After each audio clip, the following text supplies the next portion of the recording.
মা কালী অথচ 8টি হাত, এমন কথা শুনেছো কখনো? হ্যাঁ, এ হলো মা চঞ্চলা কালী। পার্থক্য শুধু এইটুকুই না। নর্মালি আমরা জানি মা কালীর পায়ের নিচে বাবা ভোলেনাথ থাকে, কিন্তু এই মায়ের পায়ের নিচে রয়েছে গলাকাটা অসুর এবং তার সাথে আছে সিংহ। কেমন যেন মা দুর্গার সাথে মিল পাচ্ছ না? মা দুর্গা আর চামুণ্ডারই এক রূপ এই মা চঞ্চলা। প্রত্যেক বছর দোল পূর্ণিমার পরের দিন পুজো হয় মায়ের। পাশেই রাখা আছে মানত মূর্তিগুলো এবং ভোগের হাঁড়ি, তোমরা দেখছোই। পুজো উপলক্ষে এখানে 3 দিন বিরাট মেলা বসে।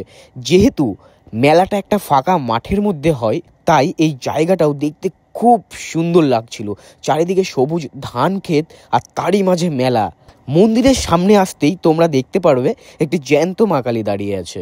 মা চঞ্চলা কালীর পাশেই রয়েছে শ্মশান কালী ও মাসান কালীর মন্দির। মা চঞ্চলার পুজোর পরের দিন তাদেরও তন্ত্র মতে পুজো করা হয়। মায়ের মন্দিরের সামনেই রয়েছে একটি পুকুর। শোনা যায় একসময় পুজোর কাজের জন্য থালা বাসন ভেসে উঠত এই পুকুর থেকে। তাছাড়া পাঠাবলি দেওয়ার জন্য যে কাঠের কাতরা হয় সেটা সারা বছর এই পুকুরেই ডোবানো থাকে। পুজোর দিন তোলা হয়। আর এই মা চঞ্চলার মন্দির নিয়ে প্রচুর হিস্ট্রি আছে।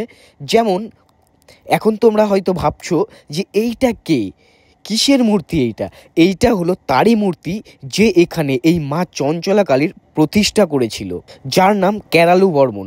অনেকে আবার কেরালু বাবাও বলে। মা চঞ্চলার সাথে প্রতি বছর তারও পুজো হয়। শতাধিক পাঠা বলি দেওয়া হয় এই পুজোতে। তাছাড়া মাথার চুল ও পায়রাও বলি হয় এখানে। আর এই মেলার বিশেষ আকর্ষণ হলো মায়ের ভক্তদের দ্বারা ভয়ঙ্কর ভয়ঙ্কর সব লোকক্রীড়া, যেগুলো দেখার জন্য দূর দূরান্ত থেকে লোকজন আসে। যেমন এখানে দেখছো মশাল খেলা, যেখানে ভক্তরা পাটকাঠির মধ্যে আগুন জ্বালিয়ে মায়ের মন্দির পরিক্রমা করে সেই জ্বলন্ত পাটকাঠিগুলো এনে এক জায়গায় জমা করছিল। আর চারিদিকে ঘিরে রয়েছে মেলার সমস্ত দর্শক, কারণ এর পরেই এখানে শুরু হবে ভক্তদের দ্বারা বিভিন্ন রকম খেলা। এরপরেই হঠাৎ থেকে ভয়ঙ্কর নৃত্য করতে করতে শ্মশান থেকে উঠে আসছে শ্মশান কালী। গা শিউরে ওঠার মতো দৃশ্য।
এক এক করে এখানে এইরকম বিভিন্ন ধরনের খেলা চলে।